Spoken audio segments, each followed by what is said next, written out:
We are live. Welcome, everybody. Thank you guys so much for tuning in. Let me make sure everything is good.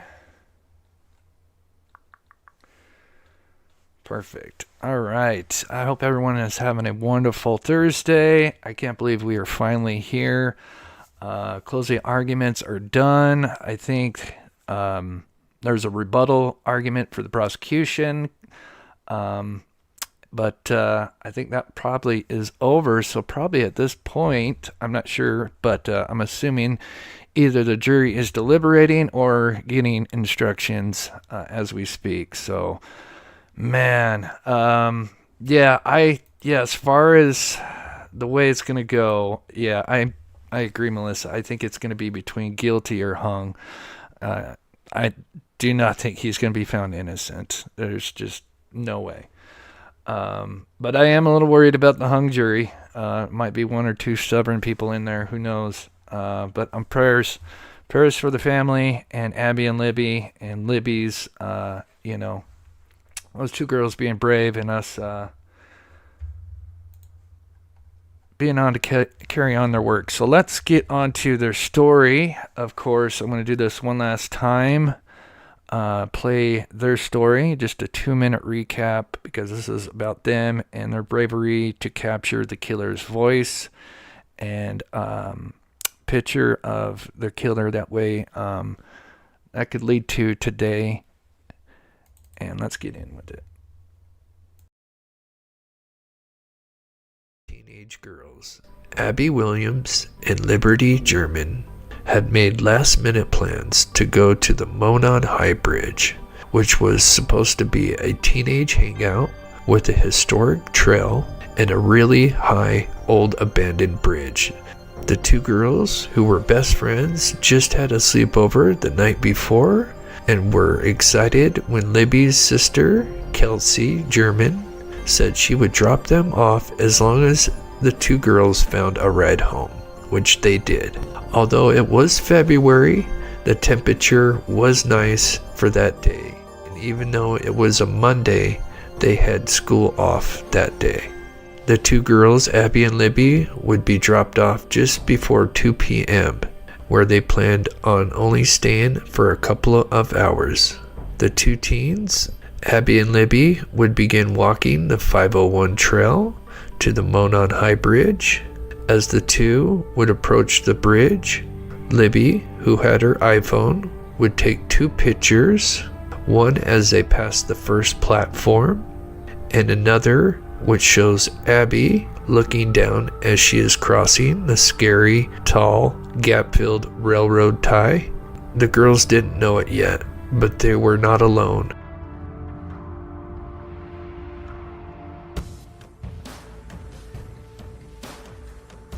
As a few hours would go by, the father of Libby, Derek German, would show up, but the two girls were not at the meetup spot. Thinking that the two teens just lost track of time, he would end up calling Libby's phone. The phone was ringing, but no one was answering. He would begin searching for the two teens, but when running into other people, no one had seen them. Eventually, the authorities would be called out, and this would lead to a search party looking for the two girls, but sadly there was no sign of them on that first night of the 13th. With the search being called off late that night for safety reasons, it would be resumed early that next day. They brought in helicopters, divers, and many other resources to scour the area, but just around noon that day, they would soon discover a grisly scene. Authorities would discover the two girls across the river, and both had sadly been murdered. Investigators solemnly identified the two bodies found in Carroll County as 13-year-olds Libby German and Abby Williams. We would soon get multiple press conferences, including one of the most memorable statements by Superintendent Doug Carter.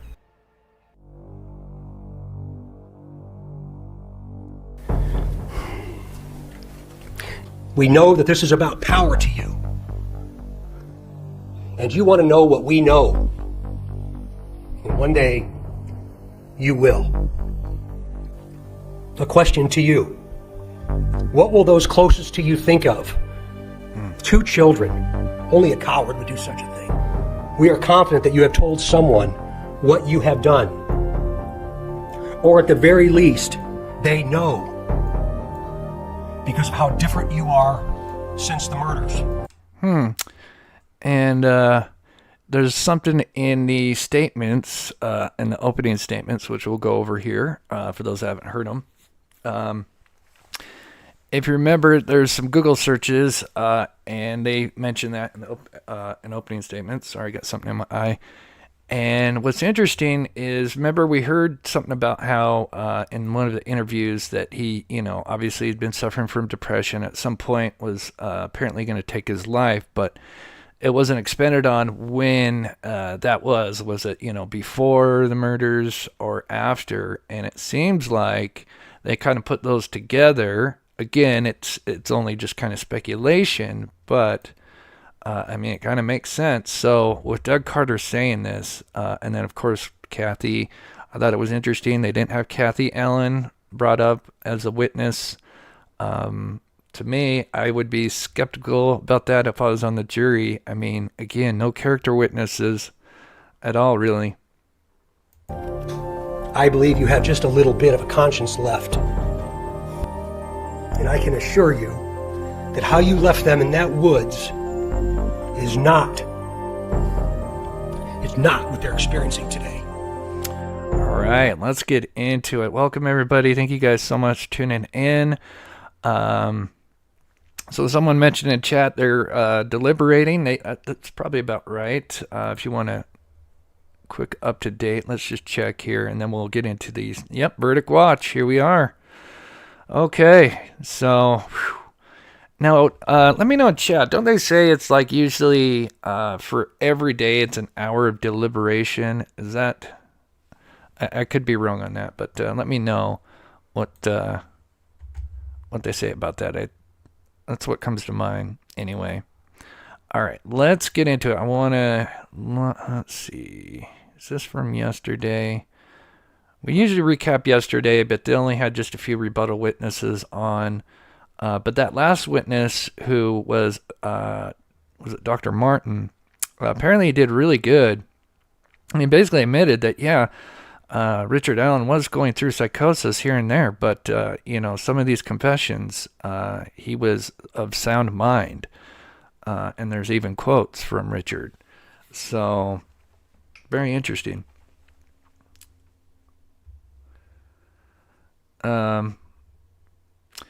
Let's see. Oh, is there a hearing for Brian? Oh, wow. Yeah.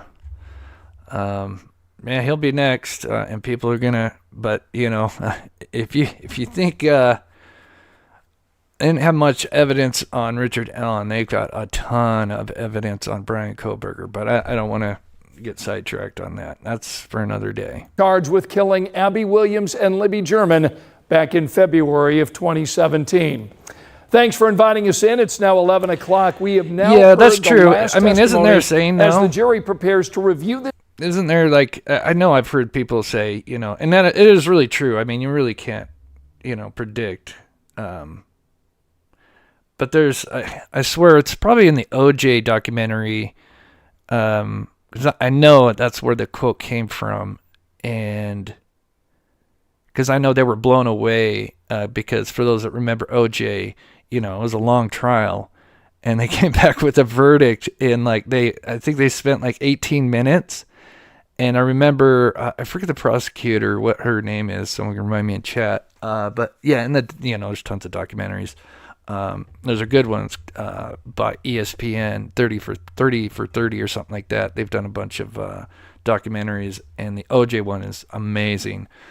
But yeah, I think she's quoted as saying that again, and that's just kind of what they go off as. I believe it's for each day, it's an hour of deliberation is what I think she was quoted as saying. Now, does that actually happen? Just like you said, it's the length of deliberations. Yeah. This case and then render a verdict. Our Samantha Johnson was in the courtroom again today. She's breaking down what we've learned and what comes next. Scott, the quote of the day came from Special Judge Fran Gull when she told the jury just after 2:15 Wednesday afternoon, quote, "Ladies and gentlemen, you've now heard all the testimony in this case. So now all that remains, the closing arguments from both sides before the jury is tasked with making." For those that think, again, I have nothing against people that think, innocent, guilty, whatever. Everybody's entitled to their opinions and, views. Of course, on this channel, I believe there's sufficient evidence against Richard Allen. He basically told on himself, and I'm a person that loves visual timelines. And like I said, unless he's, a psychic, he literally laid out the timeline in his statement to Dan Doolin. But we'll get into that here in a bit. But I want to show you one thing for those that may think he's innocent and watch a certain YouTuber who is probably the top YouTuber right now covering the case. And I want to show you something that to me is so disturbing. And again, this is the person that is probably getting the most views covering the case. And I want to show you what she is feeding to her viewers. And this is very, very disturbing. And this was on Nancy Grace the other day. Crazy. And then we'll get into closing arguments. Please join us on our mission to But you got to find see this. missing people, especially children, to solve unsolved homicide. Promise you. The casing itself. Then he tells them that Sandy, when he went Case against Rick Allen have thus far exposed the collusion. So, obviously it's no secret who we're going to be talking about. Now, it's not that I want to go on an attack against her or anything. It's just that I want to show you what she's been putting out. And let me just start with this. Give them more attention. But under much attack, I will now do so. Listen. Revelations from the state of Indiana's case against Rick Allen have thus far exposed the collusion, incompetence, and utter fraud that has taken place regarding the murders of 14-year-old Liberty Rosalind German and 13-year-old Abigail Joyce Williams in February 2017. That is from YouTube. Okay, let me... from a program, and they implicate... Image is not real. Okay, this right here. Really happened? Here... This is from one of her videos. I don't know when it was put out. I don't know if anyone wants to let me know if this was recent. Wouldn't surprise me. But let me just play it first, and then I am just going to...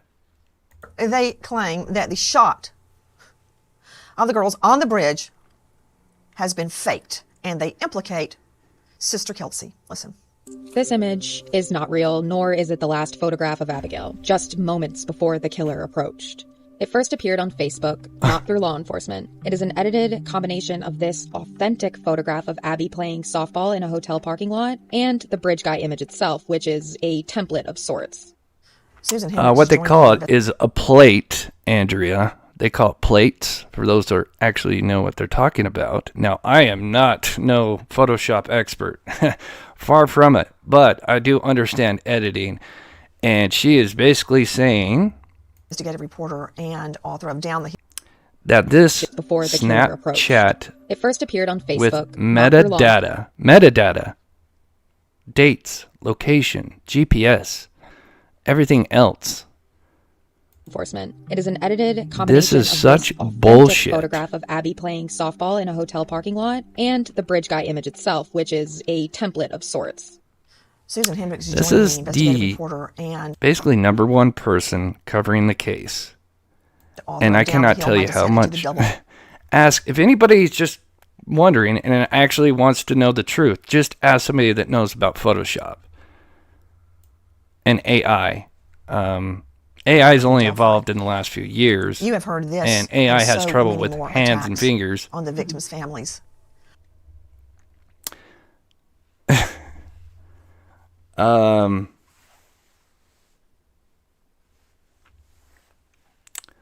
Where's the metadata? Where's the metadata? Yeah, I can't wait until we actually get the evidence because the metadata would be in it.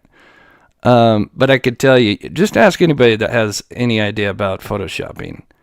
To put these two images, this is so ridiculous and outrageous to say that this is fake when it comes from a Snapchat. So they probably have a Snapchat log. Guaranteed they had to take it from Snapchat. So there's probably metadata in the phone and data wherever stored, again, that's way above my pay grade. No, Nancy is shitting on this. This is why I was like, I couldn't believe this, because, again, this is one of the top YouTubers covering the case, and when this case first started, I wanted to get, perspective on both sides, because I kind of figured, maybe, pro-prosecution, would be a little bit more biased, and then same with the defense, but maybe there'd be something, the truth would be kind of in between. But like Murder Sheet, they give credit where credit's due when the defense is doing good, and vice versa. But when I listen to, this person, who has like 6-hour lives after, going there and taking notes. Most people have like 2-hour lives. And I was just like, man, she's just, conflicting with what I just heard from Murder Sheet. And, where Murder Sheet saying, this lawyer did good on this, witness. And, and it was just all negative against prosecution. And so anyway, I just want to show you, again, I'm not an expert in Photoshop, but I have experience. And she's literally saying these two, along with the bridge guy shot, were all somehow combined together, which is, again, just go and ask any Photoshop person that has no, stakes in this case. I guarantee you they'll flip out, because, again, we can't even do this right now. I mean, we can deep fake stuff to a certain point, but when you get to the minutia of it, the shadows and stuff, if she was in this pose, I would say, yeah, you'd still be able to zoom in, and you would see that there's certain plates, because they're called plates. And basically what a plate is so you have the background, you have the bridge. That's one plate. You take another plate, which is the girl, and then, you're going to, crop out the background of plate 2. And anyway, yada, yada, yada. Again, impossible. Especially back in 2017. And anyway, there's metadata for this stuff. And so anyway, this person that's saying this shit's fake is leading in YouTube with feeding you information about the case. If that doesn't make you question things, then I can't help you.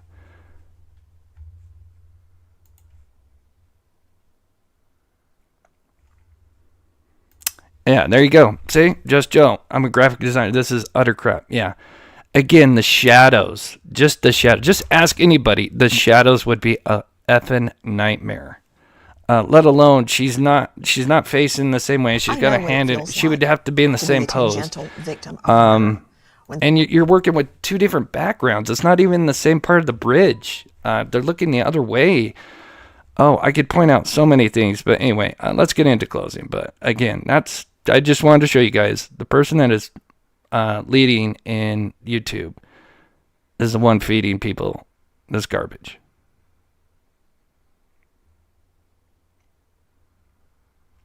It's a shame. It truly is a shame. Okay. Good to see you, Sleuth. Hey, buddy. I hope I'm not interrupting your live. Another great person. Honored to have you in here. So 8:47. It looks like Alan came in with his big Bible, Gideon Bible. Again, I'm not religious, so I'm not, but thought that was kind of interesting to know. Then court started at 9:07.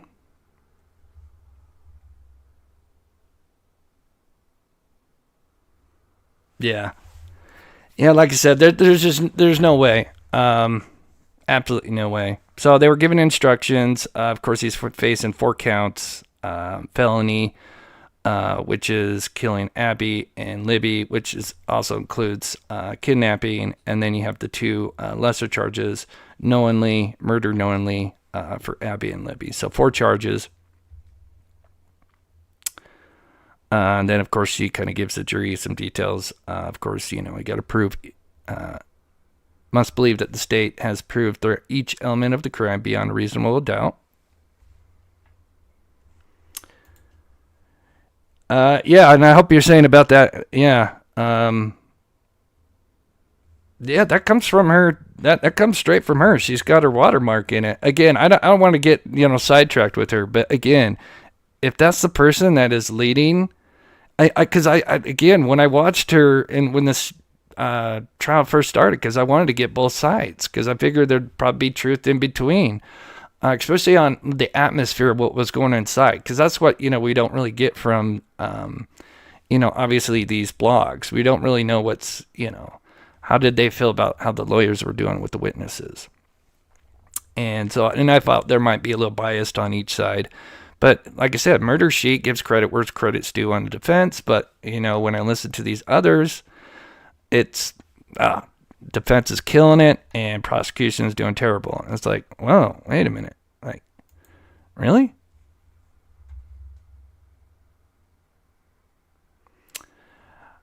I don't know. Here's the name. Like I said, this is the video. Where is it? One admits that Is not real, nor is it the last photograph of Abigail. And that says Andrea Burkhart. Again, I haven't seen the video. I'm sure Nancy Grace wouldn't just come out and put up a name like that. I mean, that's literally taking someone's clip. And then, again, unless someone wants to... That sounds like her voice. Just moments before the killer approached. It first appeared on Facebook, not through law enforcement. It is an edited combination of this authentic photograph of Abby playing softball in a hotel parking lot and the bridge guy image itself, which is that not... again, if that's somebody else... Susan Hendricks is joining me. Please let me know.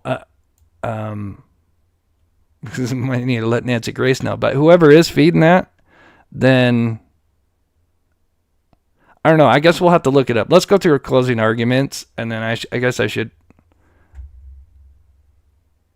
It's True Crime Design. Now, are they the same one? No, it's True Crime Design. Oh, so they did get that part wrong. Okay. That is not Andrew's video. Okay. All right. So All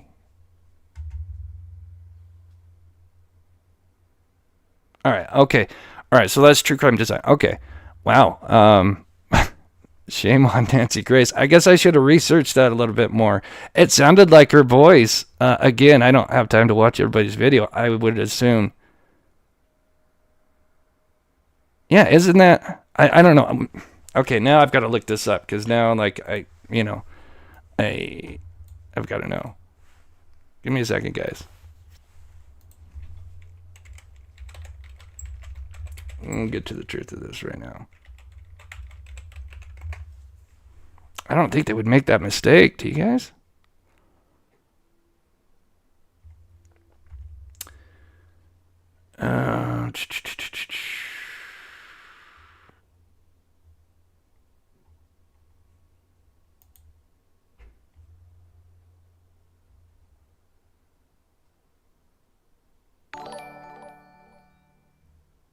Okay, so there's True Crime Design. They're even talking about it.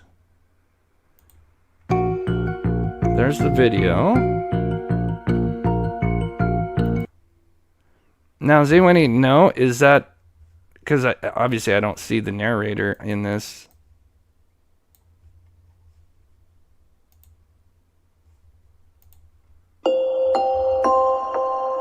No, that's not even the same video. What the hell? Anyway. It's not... Okay, so it's not Andrea. Okay, so well, they put Andrea's name up there. So I'm like, oh, shit. Again, so if it's True Crime Design, then I digress. I'm sorry about that. I mean, that's what they had up there. I think that's a big mistake. But anyway, it's not Andrea. Okay. Man, how did they mess that up? That's actually kind of big. I mean, you guys see her name up at the top there, right? Right up there. Okay. Yeah, because they put her name up there and then... The state of Indiana's case against Rick Allen have thus far exposed the collusion, incompetence, and utter fraud that has taken place regarding the murders of 14-year-old Liberty Rosalind German and 13-year-old Abigail Joyce Williams in February 2017. Either way, so they have that. It is definitely True Crime Design, that for sure. Is that a different person? Let me know. Andrea did talk about it on her channel. Yeah, again, I guess I'm going to have to look this up later. I thought it was one and the same, according to Nancy Grace, if they messed it up.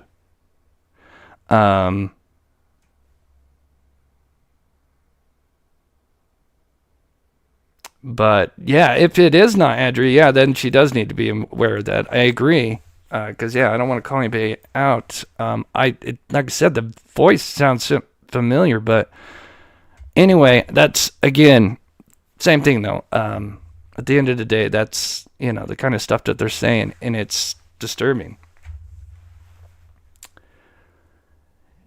God, yeah, maybe, yeah, because now I do, I don't want to call anybody out that.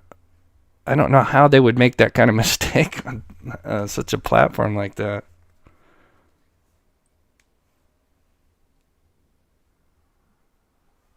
Okay. All right. Well, let's get going. Now, I'll have to research that after. Because, yeah, it did sound like the voices were the same, but I could be wrong. All right. Let's get into it. Closing arguments. McClelland, February 3rd. Says this day is the day this community will never forget.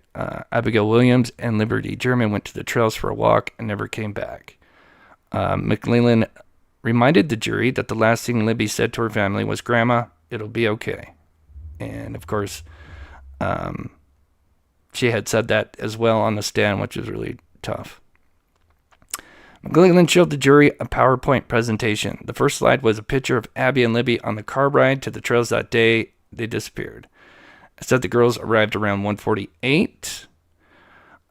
Leland described the search that day saying no one was looking for two dead bodies. They were looking for two girls.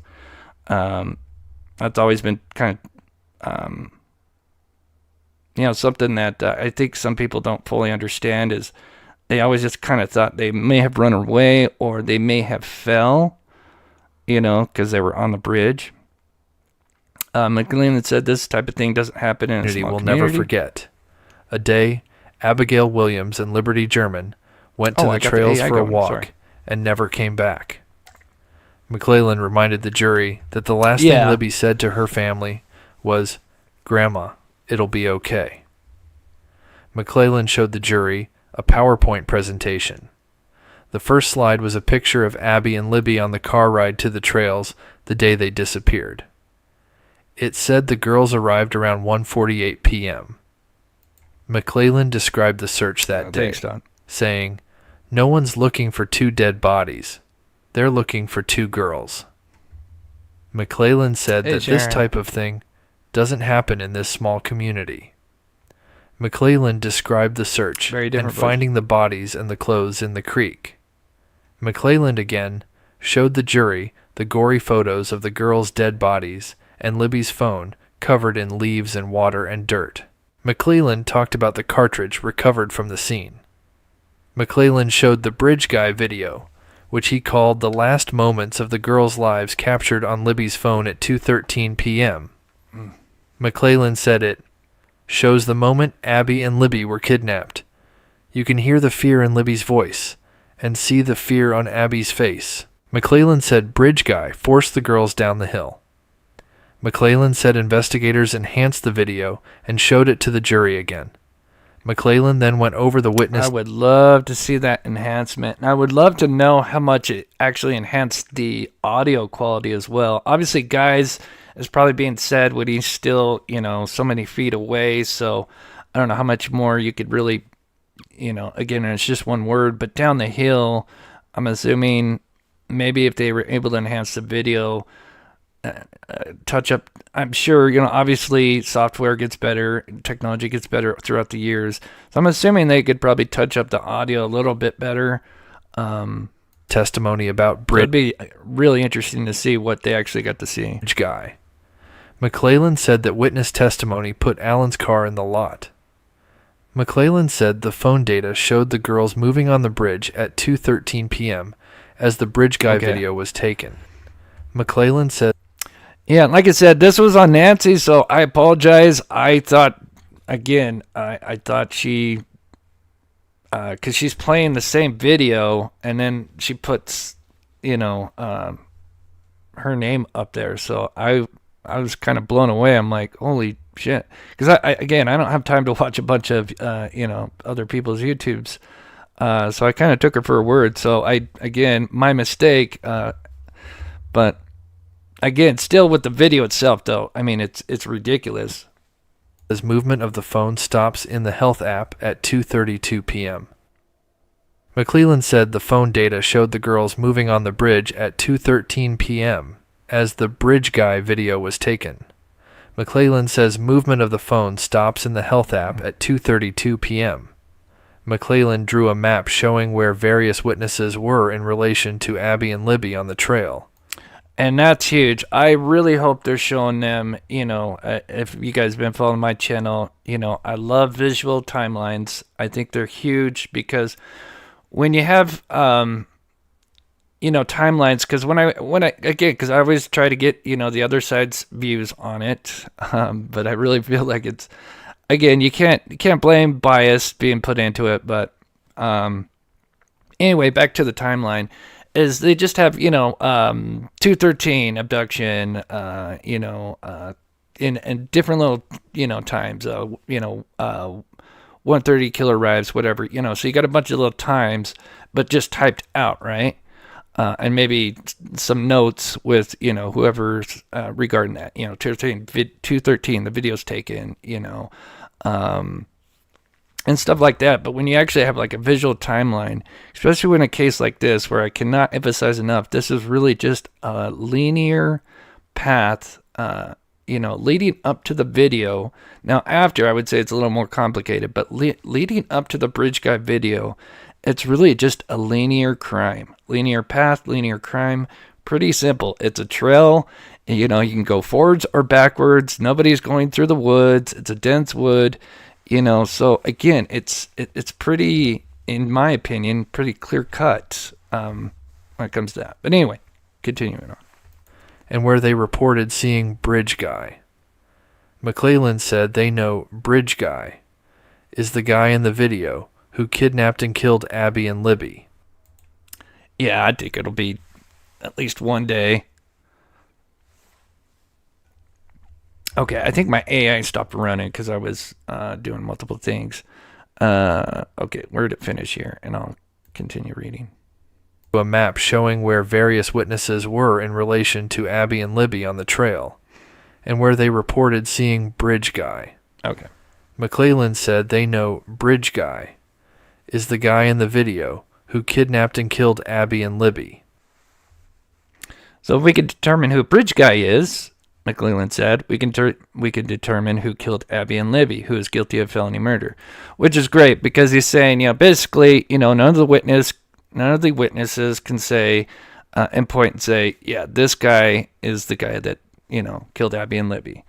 And if anybody's thinking, if he's going to be found innocent and they're going to go and get the real killers, and then those same witnesses are going to be able to sit down and go, yep, oh, you know what, you guys now have the right person. That's not going to happen. This guy was bundled up. They could only see this much of his face. There's no way they could literally, under oath, point and say, that guy did it, because this guy was covered up.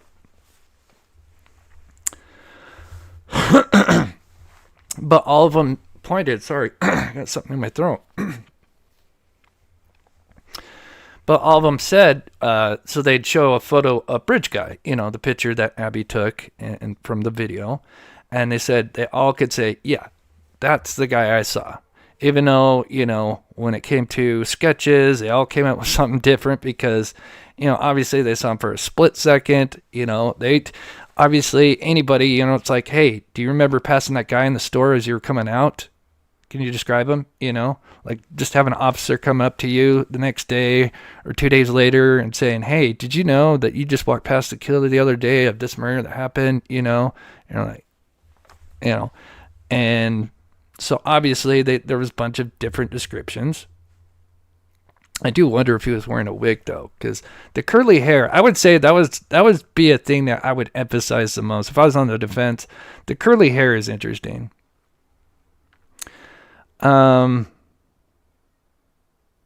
So, okay. Then they talk about the volunteer clerk who saw the tip in 2017 and 2022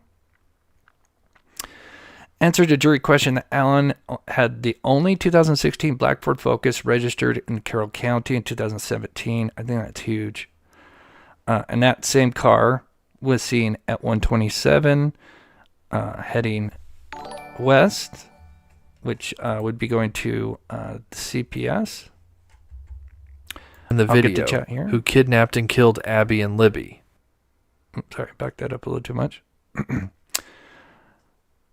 McLeland said that Allen confirmed he was wearing the same clothes as Bridge Guy. And that's the thing, his original statement, and I'll show you guys here in a minute, what I think is so, in my opinion, I think just Allen himself is really the biggest, the prosecution's best witness, even though he's not a witness, but, all of his statements, like the bullet, even though I would say, that's like your fingerprint for the killer.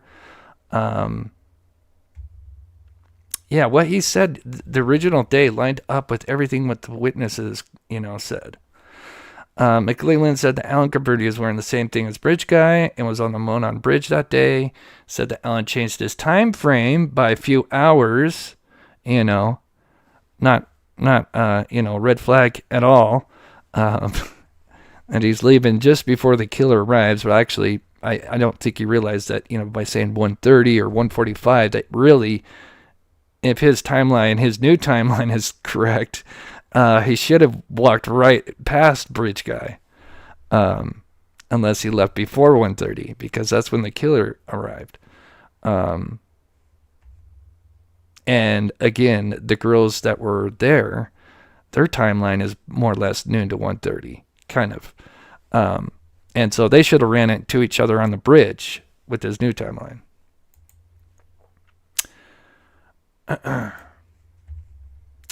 Martha says, hey, Chris, one of the main reasons I think he's guilty is because he put himself there on the bridge that day of the murders. He said what he was wearing on the bridge. Oh, yeah. And again, there's so much more.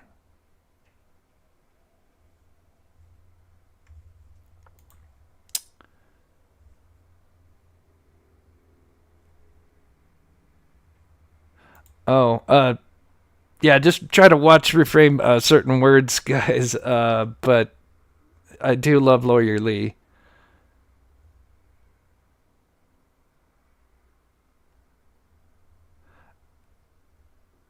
Okay, so Kara says Lawyer Lee. I do like Lawyer Lee, so that's okay. Report on X that judge currently plans to run deliberations till 4 p.m. each day. So basically, so I wonder if that also includes Saturday, as if anybody knows. Thank you so much, Haley Shroop, for the $10. Hello, everyone. Hi, Chris. Hope all is well. God bless you. Thank you so much. I'll get to, let's finish prosecution, then we'll get to chat real quick. McClellan said Allen got more angry during the interview, which I'd love to see, and would not let police search his phone and or house. And I'm sure they probably asked him, about a polygraph, which I would love to see the unredacted version, because remember the jurors only got to see a redacted version of the interviews. And from Murder Sheet, they've kind of felt like, at least in one of them, they probably asked him for a polygraph. Again, it's not, polygraph isn't, I can't use it in court, but still, I think if you're innocent, I'd be like, I'll do anything for you guys to get away from me and move on to the next guy. They said the search warrant found the car and the Carhartt jacket. Surprise, surprise. The same jacket as Bridge Guy was wearing.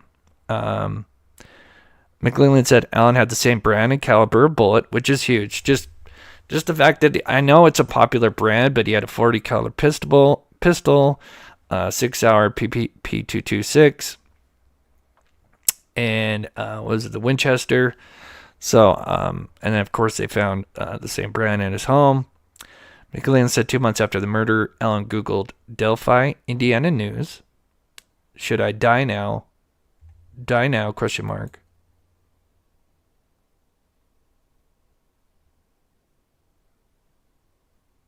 I think this is very interesting.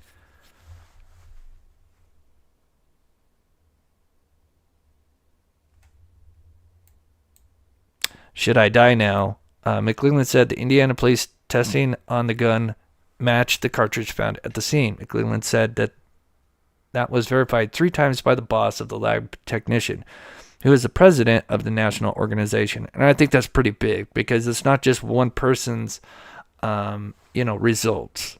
It was backed up by her boss. And I don't even know if I remember it being verified 3 times. I just remember them saying that her boss had verified it. And for those that didn't hear, kind of, obviously the defense put up their bullet expert, but he didn't really do much of a report and almost basically said on the stand if he had done the same results, that he would have basically could have came to the same conclusion as her. I forget the exact quote, but it was pretty damning. It didn't look good for the defense. So I think it was, I don't know if it was Dean or Latrell, who crossed the bullet expert, if somebody knows in chat, but apparently a lot of people said he did, I think it was Latrell, did really good at the cross. See how the pieces are starting to fall into place, he says. Said that Allen had no explanation of why his bullet was at the scene. Said Allen,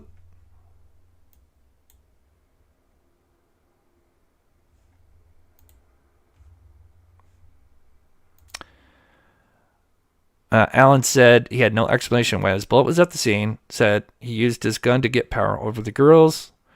Brought up Allen's second interview with his wife, and says, you saw how he tried to manipulate her, which it was very interesting. Again, I would love to see these interviews because apparently there's kind of a conversation that they have. And I think Murder Sheet had said they thought they had heard Kathy ask Richard, like, you didn't tell me you were at the bridge. Like she knew he was there that day, but, and I'm assuming he told her, but I don't think he told her that he actually went up to the platform 1. And again, just rumor for now, but according to Murder Sheet, they thought they could hear that. Again, of course, they're kind of, she was real quiet in the video, so they had a hard time hearing what she said. But then Allen got angrier and was arrested and sent to Westville.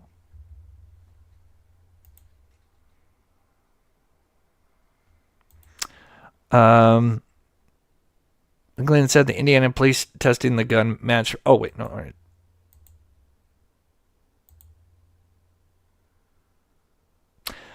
Said, okay.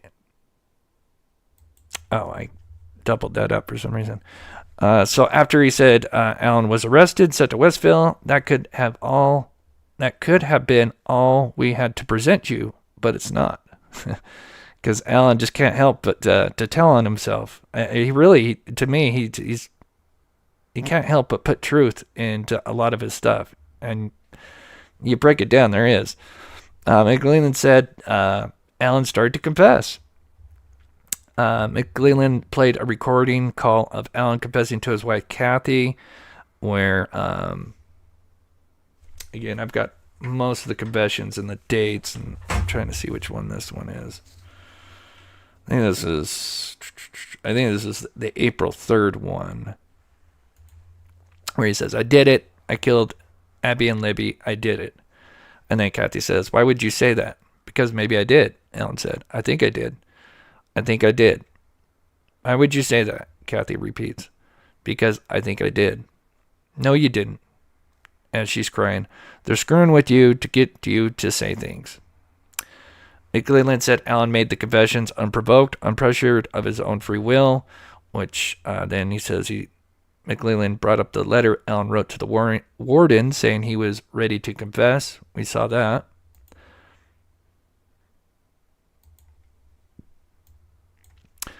Let's see, does this go up a little bit? There we go. Talked about the confessions to the psychologist, Dr. Monica Walla. Obviously, these are ones where details only the killer would know. McClelland said Allen told Walla he made sure the girls were dead because he didn't want them to suffer, even though they believed they could have lived for anywhere from 5 to 10 minutes. which it's terrible to think about. Alan told Wally he didn't think he SA'd the girls, but didn't remember. Let's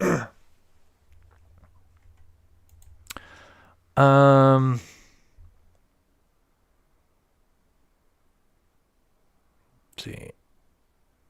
McGlynn brought up multiple reports from the guards. Alan had confessed, obviously, guards and, these people that were, keeping an eye on him while he was, in self-harm mode. The guards report Alan said he stole a box cutter to commit the killing and discarded it at CVS where he worked. I thought that was very interesting that, again, the defense never talked about Richard Allen's background. Like, if I was sitting on that jury, I'd be like, man, I still don't know who this guy is, other than that he's, being reported as an alleged killer of these girls. But, who is Richard Allen? What did he do? And in my opinion, I think this is huge because, we have the doctor saying, he can't say 100%, but he says, he thought that maybe 2 weapons could have been used, one possibly serrated. And then at one point he was looking at his toolbox and saw a box cutter. Oh, I had a box cutter, but I don't have it. I don't have the exact kind one, but there's a box cutter that has a thumb guard and it's still pretty sharp. And it's got this little serrated tooth edge. And he thought because there was parallel cuts on them on their neck and one was serrated and one was clean, that he could see how that tool could have been the weapon. And then, of course, with Allen, not a pharmacy technician, as it's been reported so many times, but he just worked in retail, and his main tool is basically a box cutter, because I worked in retail for 8 years, and that was... and I took box cutters home all the time, not on purpose, just... when I worked at a certain place, I had an apron, and it had pockets, and of course, then I just take my apron home because I'm the one that has to wash it, and throughout 8 years of working at retail, I had a big collection of box cutters in my car, tons of them. I think I still have box cutters from the time I worked there, but anyway, I digress. It would be interesting if that was like confirmed because, that's something he would have on him. He brought up more detailed confessions to Walla where he said he was scared by the van, which nobody knew about, even though the defense people want to say that we were all talking about it, making videos about this white van, which to me, I said that's BS, but you guys may disagree, but, show me the proof. We're the only white van, if you research it and read it, somebody thought there was a white van when the picture of Abby on the bridge, they thought there was a white van in the background. And then there was mentions of a white Dodge Dart, but a white van connected to Weber at 2:30. Weber was always believed to be coming home at 3:30. We always thought that. That was always the guy that had spoken to a lot of the people out there had said that Weber came home from 3:30. So everybody's like, this guy's been pretty honest and pretty, obviously as the one that was local and speaking to people. And so that's what most people thought. Said Alan told Wally he kept living his life after because he hadn't been caught. Makes me sick to my stomach. Then he played another confession call to his mom. Let me look this one up. So this is to his mother. I think this might have been in May. So, did Kathy tell you I did it? Alan asked. We're not going to discuss this, Alan's mother said. We love you, don't you? Regardless, Alan, I just know you don't have it in you to do something like that. Mom, I wouldn't sit here and tell you I did it if I didn't. Which to me, I would love to hear that call, because confessing to your mom, saying stuff like that, and it seems like, he knows what he's saying. Saying you did it doesn't mean you did, she said. It does, when I did it, Alan replied. McLeland said that Alan's phone call was unprovoked of his own free will. Said it shows Alan was not suffering from psychosis, and that he trusts Dr. Wallet and talked to her every day.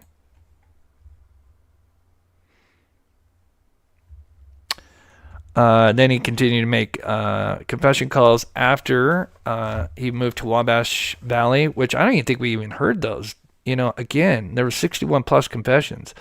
I'm pretty sure we didn't hear all of them.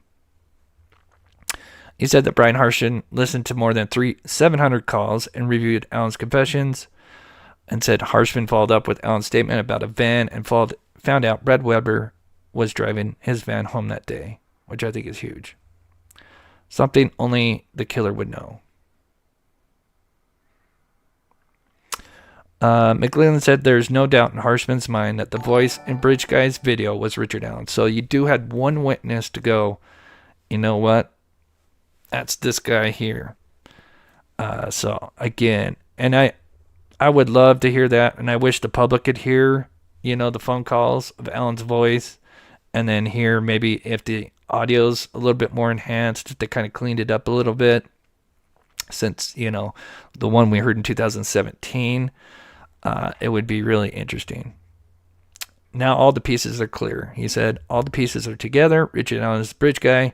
He kidnapped them, murdered them, he slit their throats, he stole their youth and life away from Abby and Libby. Pretty good. Only spent 58 minutes. I do have the other version from the different blog, which maybe we'll go through here. But let's see the update real quick, and let's see how everything's going here. Thanks so much, Chris. Thank you to everybody in here listening, spending the time with us. Let's see what the vote is right now. I haven't checked on that. So 42% think guilty, 29% hung jury. That's and then 19% innocent and 10% not sure. Yeah, I personally think it'll be between guilty and hung. I don't think it's going to be innocent. All right, we'll go through the defense here in just a second. Let me take a sip here.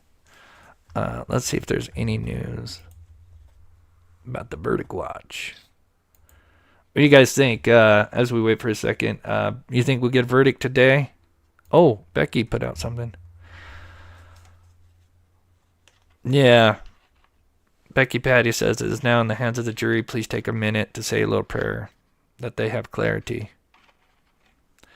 Oh, I feel so terrible for them.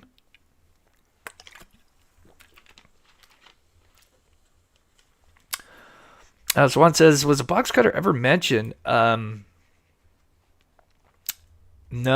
nobody ever. The box cutter was a bombshell. I mean, as far as just hearing that. We first heard that from a confession from Alan. Alan was the first one to ever mention a box cutter.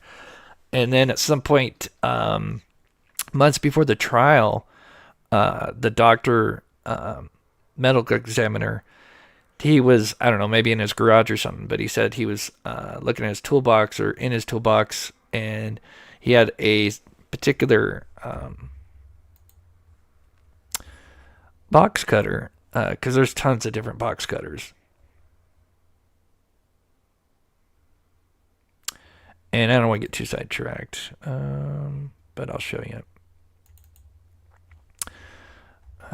So this is the one he's talking about, because there's so many variations, and the one that I had didn't have this, you know. But what's interesting is, so this is the thumb guard right here.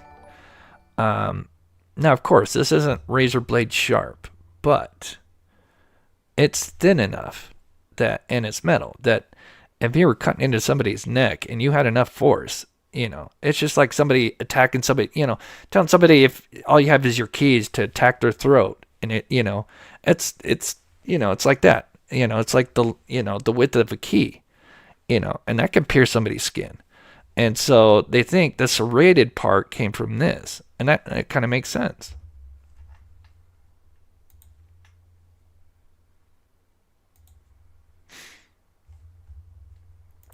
WF Girl, thank you so much for becoming a member. It's a good name. Let me just get up to chat. And then we'll go through defense real quick here. Miss Dog Lover. Those channels just need to stop. These are about bringing justice to those 2 little girls. My heart breaks for them and their families. Agreed. Now, if they did mess up with the Andrea, not to go back on that, they did, and I apologize. I guess I should have researched that. I thought they were one and the same. I guess I kind of took them for their word, for that kind of, that kind of channel. You would think they would get that right. So that's a big oopsie. Sugar, thank you so much for everything, Chris. It's my pleasure. And again, thank you to everybody spending their time with us. Let's go over the defense here.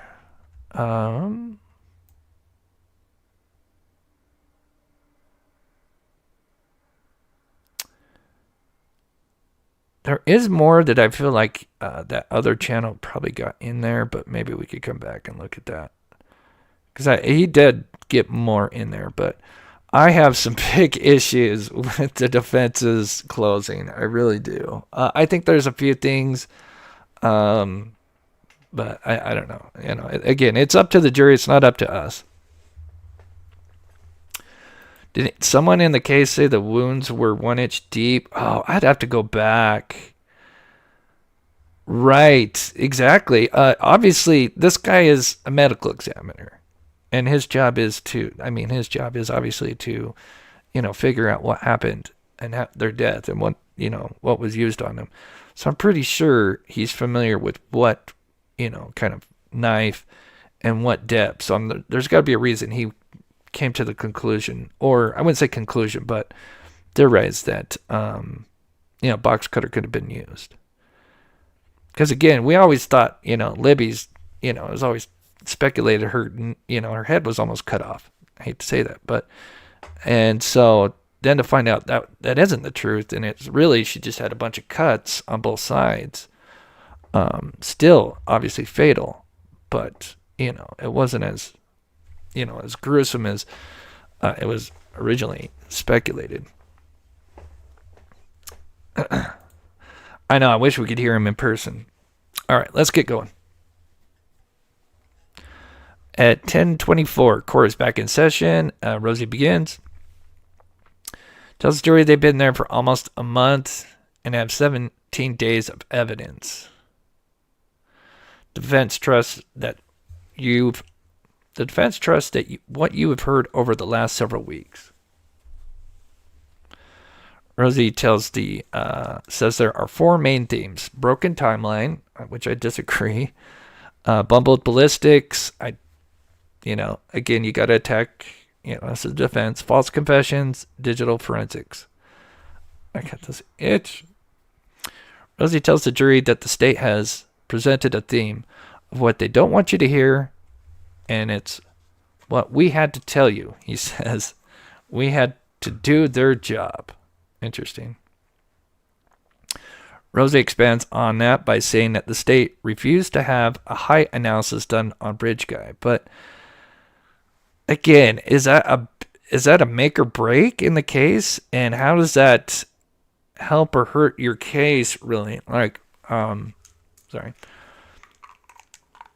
Again, a height analysis of a photo, still you can't say we know this guy is 5'2" or 5'6" because he's got layers on. So again, you're going to have a window.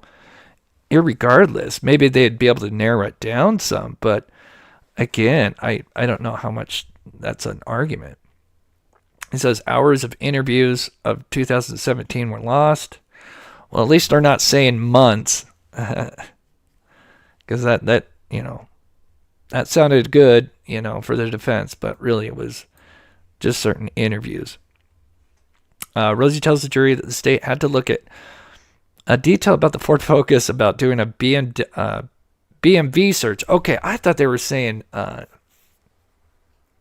BMW when I first saw that.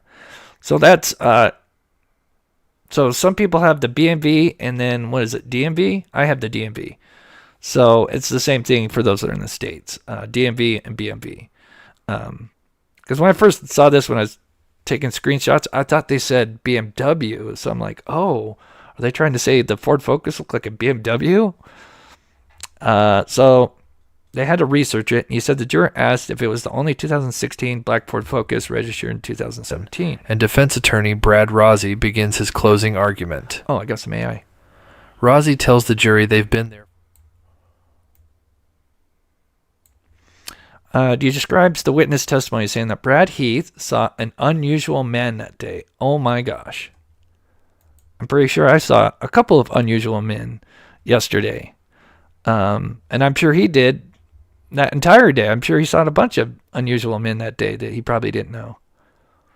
And that's it. So Brad Heath was there earlier that day, which I think, could have been one of their strongest witnesses because, he could have been around there the time that Alan was allegedly, but he was there from like the morning to afternoon. He's also one that said he saw like a car parked off, not in CPS, but like off the road. And that was it. I wonder if they're combining, wasn't it Brad Heath saw an unusual car and it was Teresa who saw the unusual man? Correct me in chat. Wait, what is a B&B? Beer. Okay, thank you, Kat. Yeah, beer. Yeah, thank you, Kat. Yeah, I guess I should have. Yeah. I've got a BMW. I thought it said BMW. Sorry, not to get sidetracked, but yeah, I thought it said. Oh God, yeah. Let's make it confusing. That's crazy. But let me know in the chat. Isn't Brad Heath the one that saw a vehicle, and it was Teresa Lambert that saw an unusual man in her mailbox or something like that? And they're combining the two stories? I don't know. I digress, but maybe he saw both, but I'm pretty sure he saw a car, and I don't know. Maybe he saw both. I forget his whole testimony. Betsy Blair's, okay. He said that Betsy Blair's testimony didn't tell the whole story. And so funny because they thought Betsy Blair was going to be their best witness.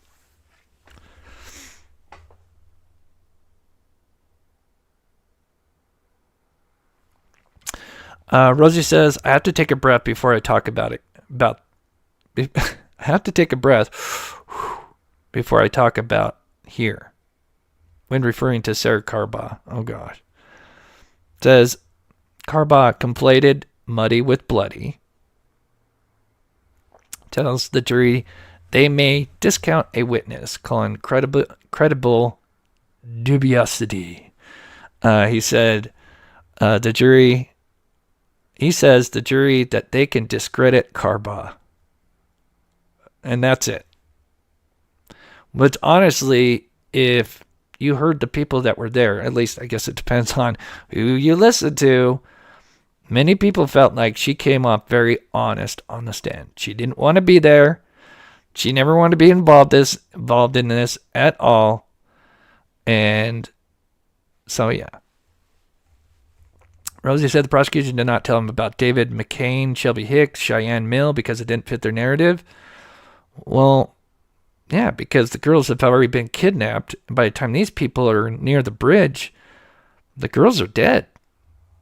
They would actually fit the defense's narrative. But they didn't really go anywhere with that. Rosie told the jury the prosecution didn't include Alan's timeline regarding how to get to the bridge. Rosie tells the jury the prosecution didn't include Alan's timeline regarding how he got to the bridge. Really? And what does he mean by that? Like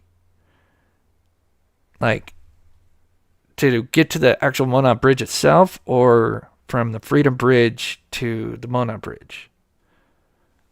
It's interesting. Because I think the person who is the person that asks is Alan. Rosie suggests the jury that they should use two pieces of evidence to exercise common sense. The interviews from October 13th and 26th. where obviously he stands up for himself. Rosie says that Brad Weber's gun could not be excluded as the one that cycled the cartridge found at the crime scene. So, for those that don't know, and I would say this is probably a good thing to throw in there for the defense, is they couldn't exclude Weber's gun because he had a 6-hour too. And they tested it. They couldn't fully exclude it, but they couldn't say, it's his bullet. So it was like, we're kind of at a stalemate here. So they need more evidence against Weber. So, but again, I think that is about the best argument. Rosie says Weber, oh God, here we go. So we are up to, how many Odinists do we have now? Rosie says Weber had sticks in his garage and the state did not mention that. Anybody got sticks in the garage in Delphi, you better get them out.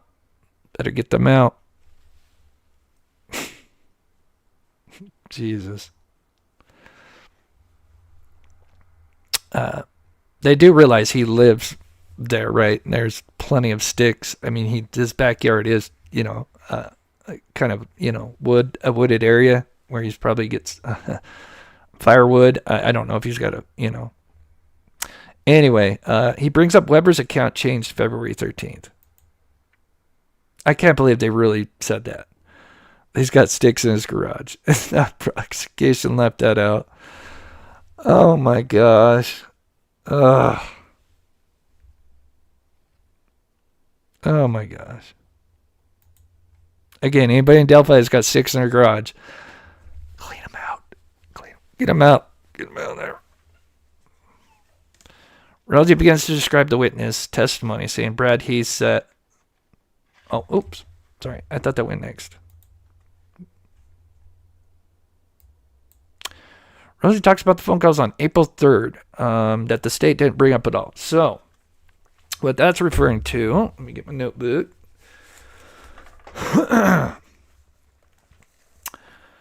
Okay, April 3rd. That's the one where he tells his wife, I think, for the first time. There's one on April the 2nd. So there's actually, I think his first one to his wife is on April 2nd. At least I have it written down here. But April 3rd is when he tells Kathy that he did it. Now, one of their arguments is that I think he said something. So there was like 3 phone calls that day. 2 of them had confessions, and one of them earlier that day, he said something. Someone can remind me in chat. It was, I forget. And it would be an argument. I think maybe it's his mental health or something. But again, so Rosie says the state did not offer up information on the FBI leaving the investigation. He says the sticks laid on the girl's body were not collected. Yeah, I think that was a no-no. But they didn't find anything, even after they took him. Brings up Westfield videos of Ellen. He says Ellen was in solitary without human interaction. He says the state only wants you to hear a few words. Again, I'm sure he probably did go nuts at one point. But then there's also what people, if they don't, I go hear, what's his name? Jumpsuit Pablo, who spent time in solitary and in prison. And he was kind of told about like what Alan was doing, and he's like, oh gosh, this is textbook stuff that people do and that they're told about by other inmates when they get in there, like if they want something or attention. And he's like, yeah, this is normal. The stuff that Alan was doing, even the feces. And I hate that, I think we're all tired of feces, but yeah, even the feces stuff is something that they're, apparently, new inmates come in, they're, other inmates have been there. Tell them, if you want to get attention, if you want to get out of your cell, you flood your, cell by, clogging your toilet.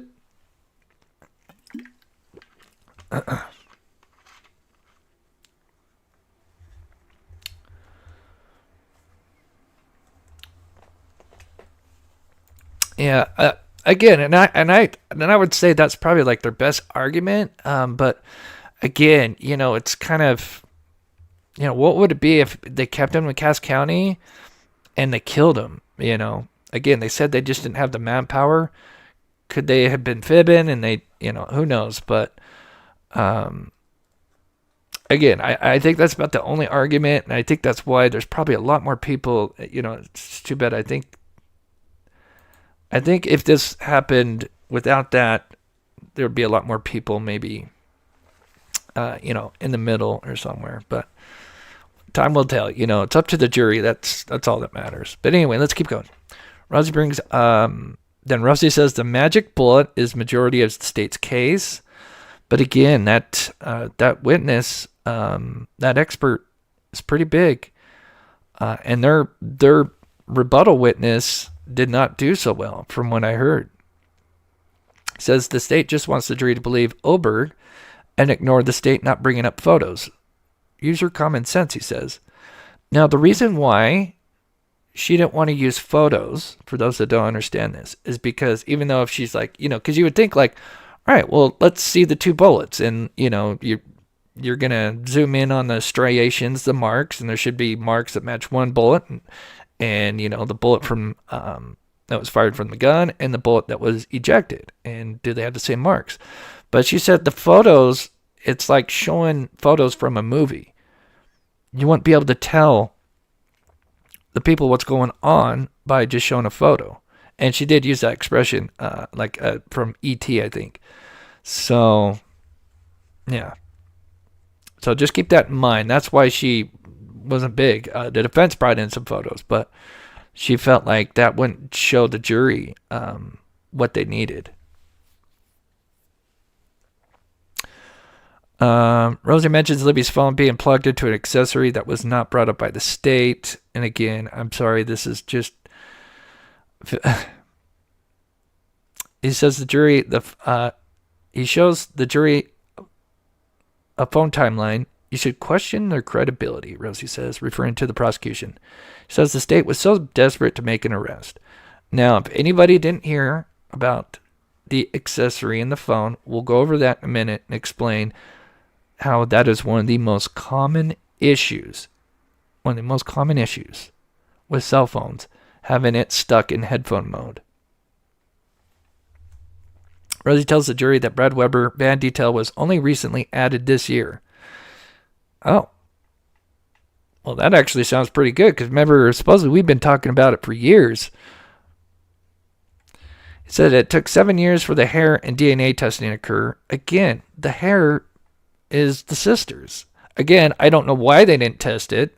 Maybe they did a pre-test and knew it was female, and they're like, okay, well, we don't have any female suspects, so, and they probably are like, well, it probably came off the sweatshirt because it was washed with Libby's clothes, and they probably just, like, all right, this, probably already know what this is going to be. Let's focus our, money and time elsewhere. That's my theory on it. I could be wrong. Rosie says that Alan's Google searches have no proof that Alan actually made the searches. Well, it only comes down to a few people in your home. The searches are registered to his email, but they never called Kathy Allen again. That would be a huge red flag to me if I was on the jury. Like, why aren't you bringing the wife up to the stand to, say, hey, what an amazing husband, father, he's a little flawed, but you know what, he's never touched me, he's never hurt me, and yada, yada. But they never did that. To me, that'd be such a huge red flag. Rosie says the Google search information was from a forensic examiner, Chris Cecil, offering the jury fast food. Here you guys go. Here's some fast food.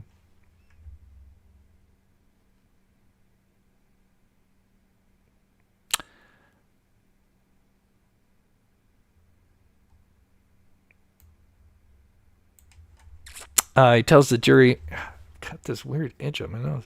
Tells the jury that the man who performed the autopsies on the girl, Dr. Roland Kaur, said in a deposition there may have been more than one murder weapon. Yeah, because he noticed that one was like a clean cut and one that was more serrated. But now he says to be a box cutter, which I honestly, you could say that's convenient timing, but again, it'd be interesting to actually see, not actual autopsy photos, but the diagrams, that they draw out. Be interesting to see. I don't know if that was explained much, but especially the depth, because obviously a box cutter can only go in so deep. He says, Kors said after this meeting with the prosecution, Kors said this after meeting with the prosecution 3 times. Rosie tells the jury they should consider that Carbot didn't see anything. It's like, boy, they do not like Sarah. He says the state only has a few moments in their timeline. February 13th at 2:13, Bridge Guy video. So they don't have 127, a vehicle, a black Ford Focus, with special rims that just happen to be conveniently the same kind of vehicle. It looks like the same kind of vehicle Richard Allen has in a town less than 3,000 people. And then they say 356 Carbot sees a man at 300 North. So they forget the 3 other witnesses, Brianne Wilbur. They didn't call Anna Spatz, which I really wish they would have, and Radley Voorhees. So they forgot about the juveniles, because obviously those juveniles hurt them, because there's supposed to be another set of group of girls that Alan walked past that just happened to be like an alternate universe of the same girls, because they literally match. So I think this is funny that they bring up the Bridge Guy video, and then the only other thing they mention is Sarah Carbot, who they just pooped on a second ago. I don't know. I'm not impressed.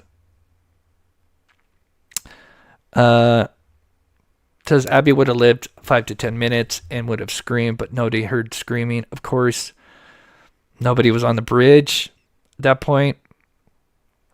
Rosie says the state ignored that there could have been more than one killer. No, they didn't. They always thought there could have been more than one killer. For those that don't are not as familiar with this case, they always believed there could have been more than one. He believes they also ignored someone could have accessed the bridge from the south side. That's a good argument. Says the state suggests the crime was labor intensive, committed by a 5'5". Oh, so they actually give his height 5'5". So not even 5'4", 5'5", without a trace in a short period of time. It's just implausible. I disagree. It wasn't labor intensive. He didn't dress them. It was probably them. They both got nude, and then Abby was probably forced into Libby's clothes somehow. And then the only thing he did was drag the body and put sticks on him.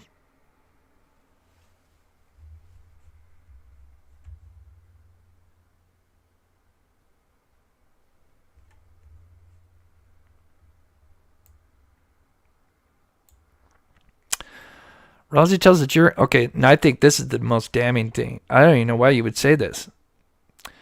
He tells the jury Alan went to law enforcement after the murders in 2017 and was also cooperative in 2017. So he was cooperative in 2017, really? Well, he basically lays out the timeline of the killer in 2017. He still cooperated after he knew he was a suspect. Okay. Even through the faces of lies, Alan stood strong, said he lived in a community, didn't have a reason to leave. They talk about the photos. I think I re-added into this. And so that is about it. Yeah, here's the last part. He says Alan was treated like a convicted murderer. Alan nods in agreement, which, again, I think is probably the best argument. Of course, we've never seen something like this, and I get why people are mad. I agree with that. But other than that, again, I think there's enough evidence. It's circumstantial, but a lot of cases are. And then he tells the jury that he had to be placed on S-Watch because who wouldn't break down in those conditions? And then he adds that the cartridge examined by Melissa Oberg, I believe, was horrid, according to him.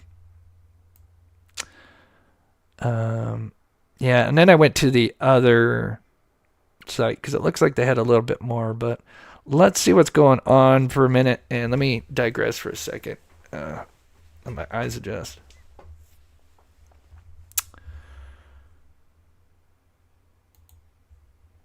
Right. Yeah, and they were dead by the time people were on the bridge, you know.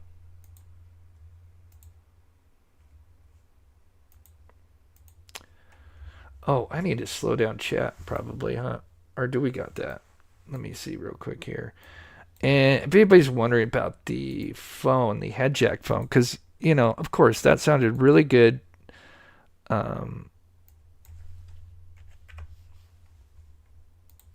But one of the most common issues, and I'll show you guys a video real quick here, is the headphone jack. If it got wet, because obviously water is a conductor, and there's metal pins in your headphone jack, and if you get water in that little port, you can get an issue with your headphones.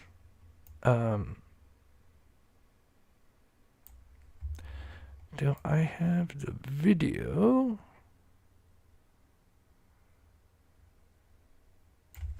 Gosh, I don't know why my nose itches. Drive me nuts.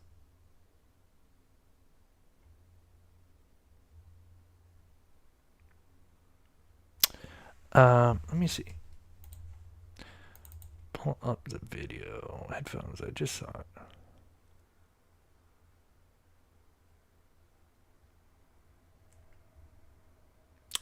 There's that one. Is it in this?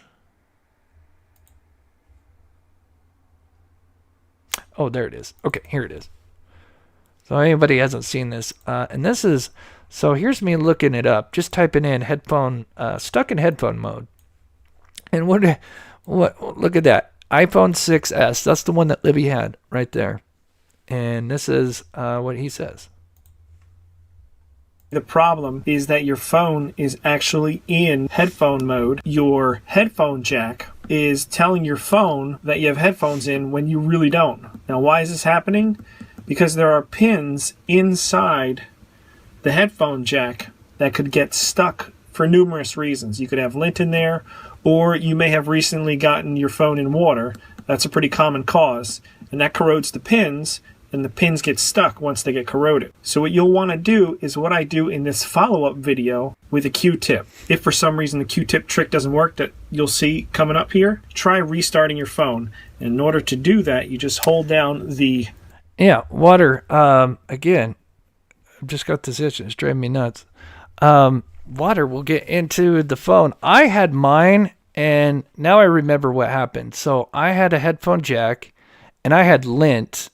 And this is another common one. And of course, I put the headphone jack in, not knowing the lint, I guess, was kind of in there.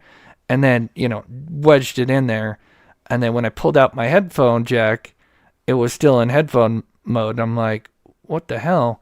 And then I ended up I think I broke the headphone jack port in that phone, trying to get the lint out. I'm sure there's probably better ways. I can't remember what I used, probably tweezers or something. And I think I broke it. Home button.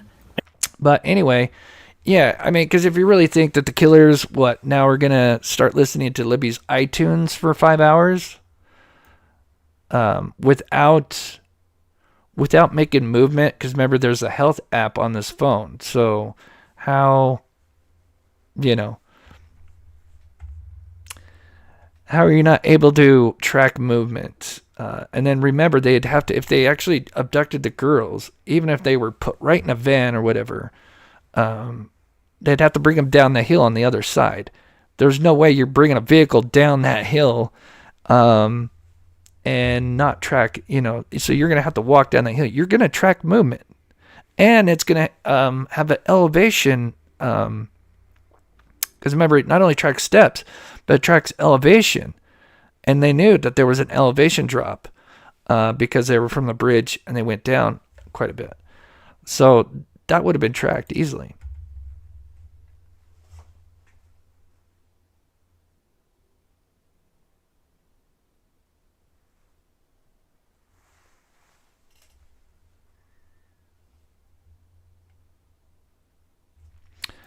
So let's see what's on Verdict Watch. So we got 41%, and it's still staying strong. Hung jury, 30%. Yeah, that's kind of where I would lean. There's not going to be innocent. I mean, that's just my opinion, but anybody think he's going home, I don't think that's going to happen. They're supposed to be there till 4, which it is 3:30 now.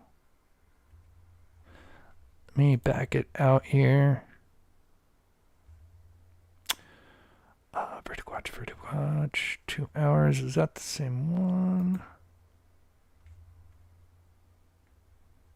Anybody know if there's any videos?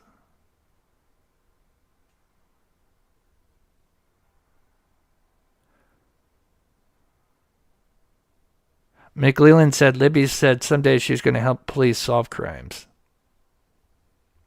I hope that comes true. Because these girls got forgotten about a long time ago by certain individuals.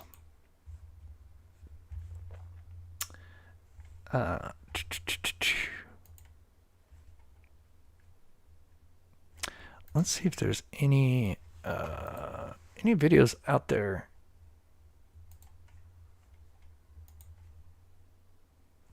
Let me pull this up real quick, guys. Be curious to see what the feeling is like out there.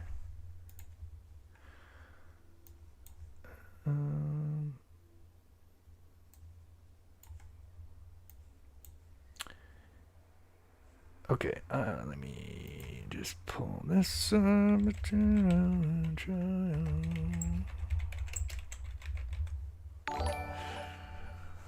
Okay. Oh no, that's yesterday.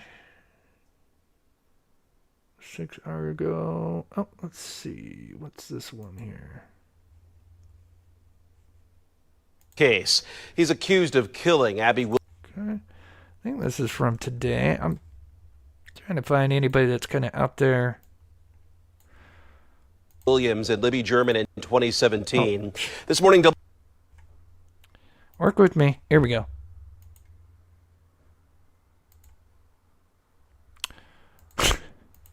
I hit the mute button when I was trying to... Okay, here. Let's try that one more time. All right, here we go. I'm going to put this in full view for a second, guys.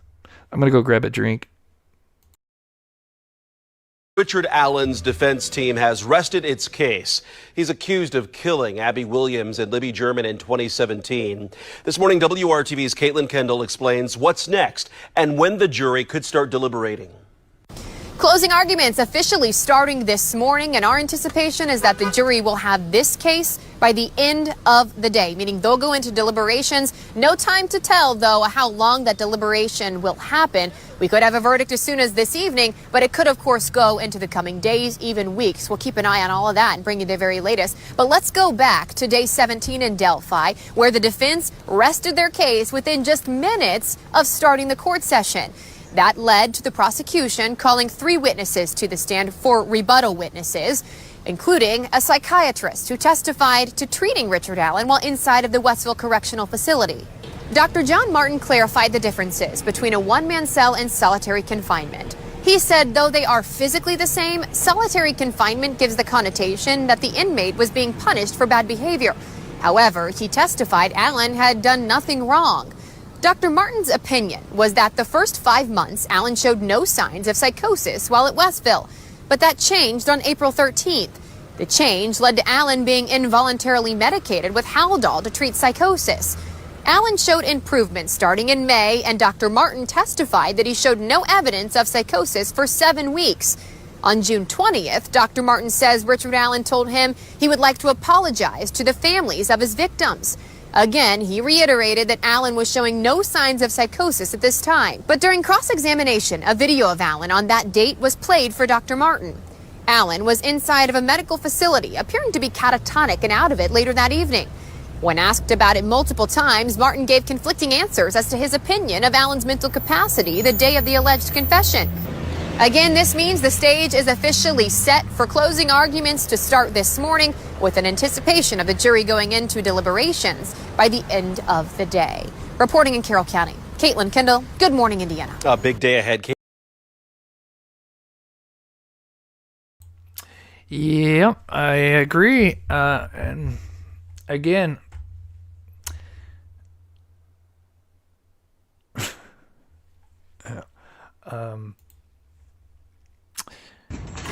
anyway, let's go back here. There's something else he said earlier today I thought was very beautiful. That was not that one. Anyway, so I'm just seeing. So there was a statement by one of them saying that, or I think it was in chat, somebody said that they are going to be deliberating till 4 p.m. every day. Now, I wonder if that includes Saturday. Oh, here it is. Okay, so yeah, that's what it says here. But it doesn't really specify about Saturday. Yeah, I think they'll probably reach a verdict tomorrow is probably when it'll happen.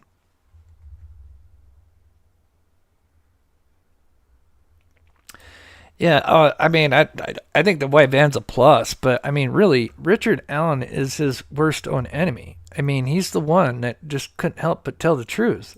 And here is my prosecution points. And this is the most damning stuff right here. His original statement, and the defense even said it, came forward claiming he was there from 1:30 to 3:30. Passed 3 girls. He gave details about them. Hair. Looked like they were babysitting. Sisters. What do you know? The same witnesses that saw Bridge Guy are sisters. You know, one of them were sisters, babysitting. One had black hair, Riley Voorhees. Said it was on the phone and a stock ticked her. Walked to the Monon Bridge, platform 1. One of the witnesses saw a man on which platform? There's 6. Platform 1.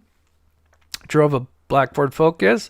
At 1:27, there's a black Ford Focus seen with special rims. They may be stock rims, but they're definitely stick out. Driving west, and he said he parked at the CPS building. Now, I guess with Richard Allen, his memory gets better over time, especially 5.5 years later. I'd have a tough time telling you what I ate yesterday, but this guy can give you a revised timeline, which is from noon to like 1:30. But here's the interesting thing, is he doesn't change any other of these details. All the other details are the same. All of them. Actually, he even adds in that he sat at the bench just before he left. But everything else is the exact same. But if he was leaving at 1:30, how come he didn't run into the killer? If he was there from noon to 1:30, how come he didn't run into the girls on the bridge? Because they were there. He would have certainly had to have run into them. But the defense people want to tell you that there's another group of 3 girls that were there, but yet, where are they? Did they die? Did they move on? I mean, you would think that if that story's true and that he ran into another group of 3 girls, wouldn't they know about that? Wouldn't the defense go nuts to find those, witnesses? Yeah. Again, that right there, this is what the killer, if you just take out his name, Richard Allen, except, the 3:30, obviously the killer left about 4:15, but really, everything else he says, it's exact timeline of what the killer was. Only the killer would know that. It's just, it's common sense. And then, you just add in those details over time. The van, we never knew, what spooked him, why the girls, because if one was naked, why clearly this was, an attempt at SA. And the guy got scared. If we really think there are Odinists out there that are conducting human sacrifices, then I think we're screwed. because we're going backwards. Because then what? Are we going to start burning women? Just burning and drowning females because they're witches? I mean, because that's where we're going. We're going backwards. We're going to the satanic panic right now. And then what? Now there's witches? I mean, and they didn't prove anything. And of course, anyone wants to say there's a nexus with these other guys. There wasn't. They had their chance in July to present the Odinist theory, and it fell apart like wet tissue paper in rain. Boop.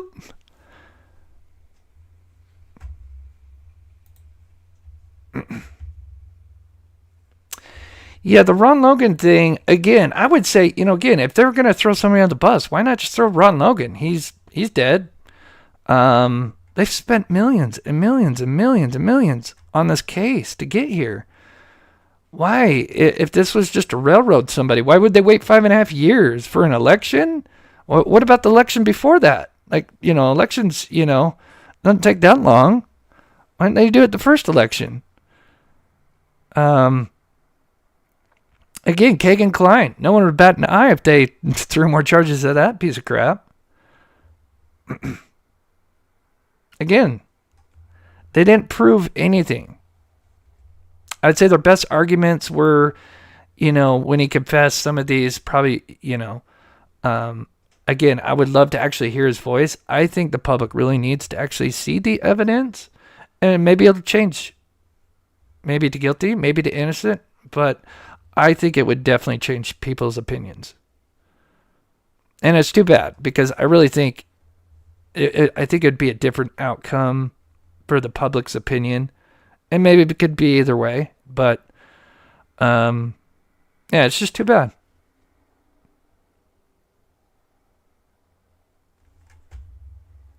Oh, Chris D, you getting the hits? Sorry, buddy.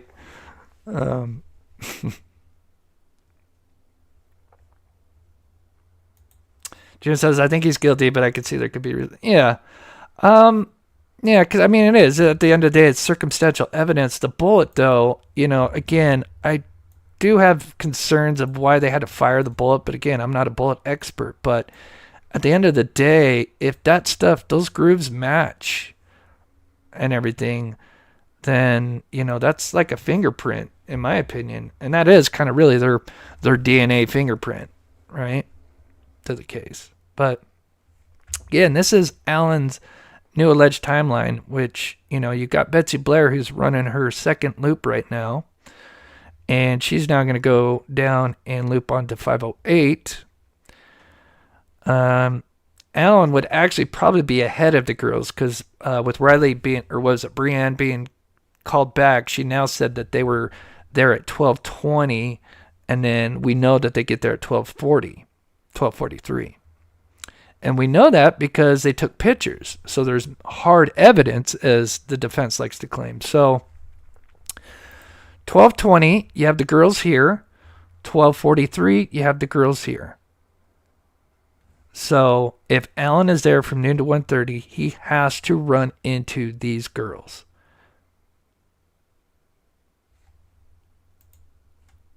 Again, it's a linear path. It's a trail. We're not, this crime didn't happen across 2 states. It happened on a linear path, a trail, where you're going forward or backwards. Up until the crime scene. I'd say after the crime itself, after the abduction, I would say it gets a little convoluted. But up to the abduction, it's forward or backwards. You could put this thing onto a 2D timeline. It's linear. That's why it just bothers me, because that's why I love visual timelines, because they explain it so much better. Because when you just have times up on a screen without any kind of visuals, it's left to interpretation, right? Now again, this is just my design. I believe could have been. And of course, that's not the actual timeline. That's Richard Allen's alleged new timeline. But this is more closer to the regular timeline, which again, Alan had the killer's timeline suspect, and I don't think he knew that. I don't think he realized when he was coming forward that he was basically just, telling what the killer's timeline was. Again, Alan can't help but tell the truth. He even said he saw an SUV. Well, the person that drove an SUV was Betsy Blair. So,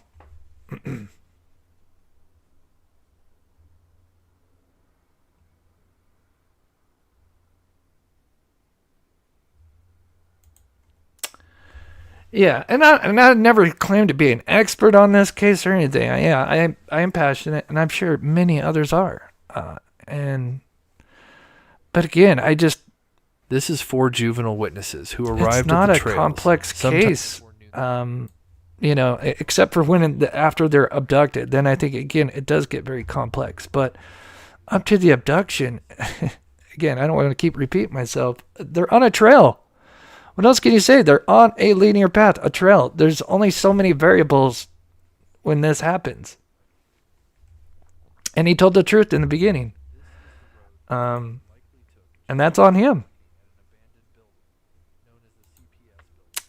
Very well said, Justice Jane. Yeah, it was kind of kidding. Like I said, I really wish people could actually see the evidence. I really wish we could have seen, us as the public could actually see it unfold in court, to actually see how did the witnesses do, how did the lawyers do, because depending on who you listen to, you might get a different story. And I think that sucks because, in my opinion, when I listen to the other side, and that doesn't mean all sides on the pro defense, but the ones that I did listen to, it was like, man, I listened to Murder Sheet and I feel like they give credit where credit's due. And then when I listen to the pro defense, it's like, oh, prosecution did terrible. This witness was lying. Our lawyers are kicking ass. And it's like, damn, not one good witness, and it was just like, man. Again, there's going to be bias, but really?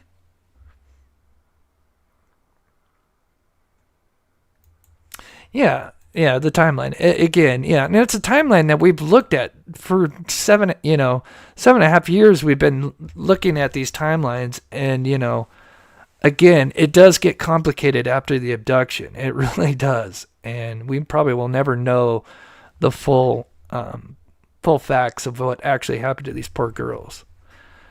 Just bits and bobs. But leading up to the abduction, what we know, Richard Allen, who's going to be walking off in the woods. You go to the trail to walk and, back and forth.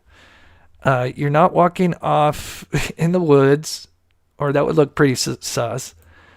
And yeah, anyway, I digress.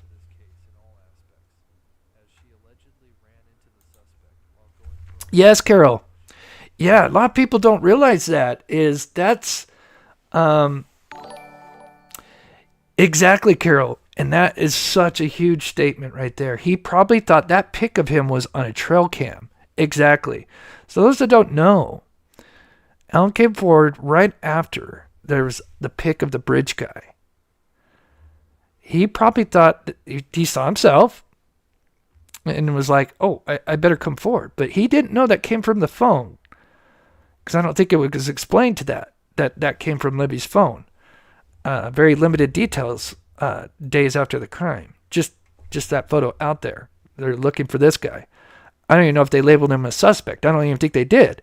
They just said, hey, we're just looking for this guy. And he called in, and then he met with Dan Doolin. And said, yeah, that basically admitted, more or less that's him. Saying, yeah, I got blue jeans on, blue Carhartt jacket. Yeah, exactly. And he probably thought it was from a trail cam and not her phone. Yeah, what a great statement. I forget about that, Carol. And a lot of people probably don't know that. That's probably why he came forward and just, didn't know. And that's why it's like, to think Odinist or not, to think that they were kidnapped and brought back where they're looking for them, and they knew that the phone was there. They plugged headphones in, listening to iTunes, whatever, while they're abducting them, and then they're going to bring them back with the phone. You'd think they would destroy that thing the second they found the phone, but no, they're going to bring it back, so they can find that bridge guy evidence to be used against them at one point. Doesn't make sense.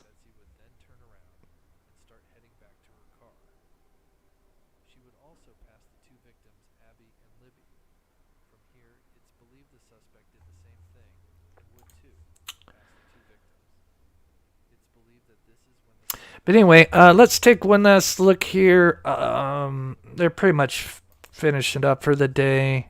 I don't think there would be I really wish they would at least film the verdict. But I would think they would have... Does anybody know in chat? I think they would have mentioned that. The news would have went nuts with that. Like, oh, we get to film the verdict being read out. I don't think that's going to be the case, unfortunately.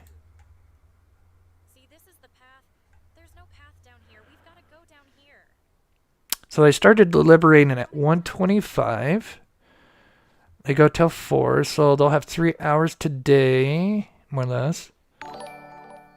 So yeah, what do you guys think? Tomorrow? Irregardless, whatever you think, innocent or guilty, what do you guys think? Tomorrow? I'm sure by the end of the week, right? Well, we got tomorrow's Friday, so I'll have a full day tomorrow. I don't think they're staying a weekend. I think it's going to be done this week. Yeah, I can't handle lies. Yeah. Yeah, I mean, I don't want to say all of them are liars. I don't want to be that person, but, there is some heavy bias in some of them for sure. I finally agree with critical thinking skills. As a YouTuber, and this is something before we leave here, I'm going to tell you guys. Because I speak to other creators. I've collabed with them. There's a few I know, and there's one I know for sure. I would say about 99% sure, and I'm not going to name who, because I'm not going to call anybody out. But I could tell you, they're probably putting out one side of videos, but I can tell you, they believe the other. I can guarantee it. And I'm probably sure that's probably more than just one person. But as a YouTuber, you know that conspiracy videos are going to do much more better than telling the truth. It's one thing when you're covering the case after it's done, and you cover it, and maybe you kind of cover some of the aspects people don't know about it, or even the rabbit holes that people went down during it. And there's no harm in that because it's over, it's done, whatever. But when it comes to YouTube business, conspiracy sells. It's the truth. And, it's not, done right, it's okay. But in this case, when you're blaming the victim's family, stuff like that, that's, I don't know. It's messed up. It's messed up. But again, as a YouTuber, I know. Again, I could sell my soul to the devil and make some conspiracy videos on this case, and I know they would do very well. But I can't. I've covered this case. I have formed an opinion, and the facts have lined up with what we knew about this case long before Richard Allen came along. When that PCA affidavit came out, I was like, oh, wow, this piece fits here, this piece fits here, all the pieces fit, You got a bunch of different witnesses at, different points. They line up with what Richard Allen's own words, and there you go. Yeah, it is. I mean, it's one thing if you're covering a case that's already done, right? But, yeah. I think Just Joe is agreeing with me, but that's okay. Again, and a huge shout out to my wonderful mods, Mitzi, Olivia, Jocelyn. I think poor Jennifer has an appointment or something, but Again, huge shout out to and Sensei. Gosh, I'm sorry. I always forget one.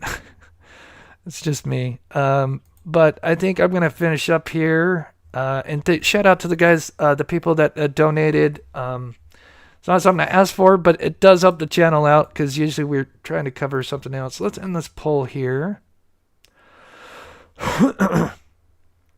Oh, thank you, Carol. I appreciate that.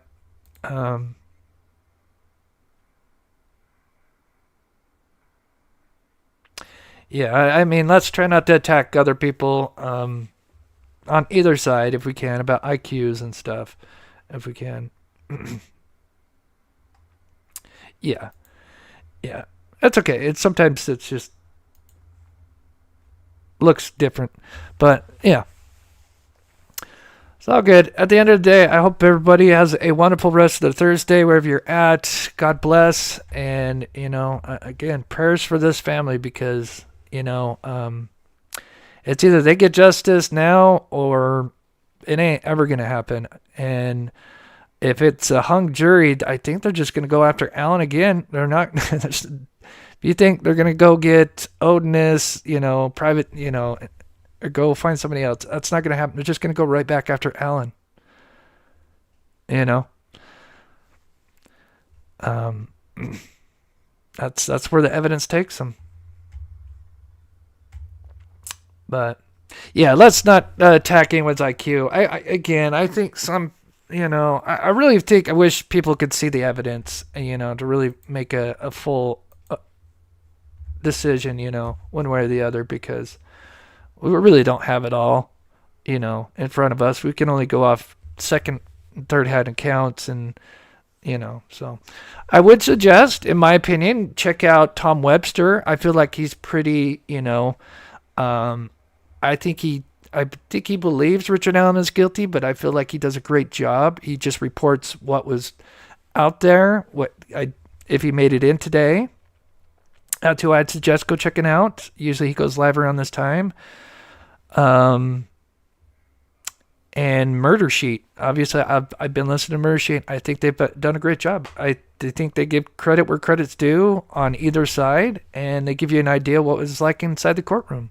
So, with that, I don't know if anybody donated by PayPal. If you did, or Venmo, thank you so much if you did. Carol, God bless you.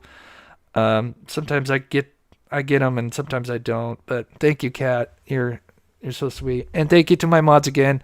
We'll have a mod appreciation. Yeah, Zach. Yeah, I really do. Christy, you're in trouble. All right, guys. God bless. Be safe. We'll see you guys. And we'll do an outro. And I promise you guys, I'm going to get the pets because now I can finally kind of relax. So we'll get some pet outros going and some new ones this weekend.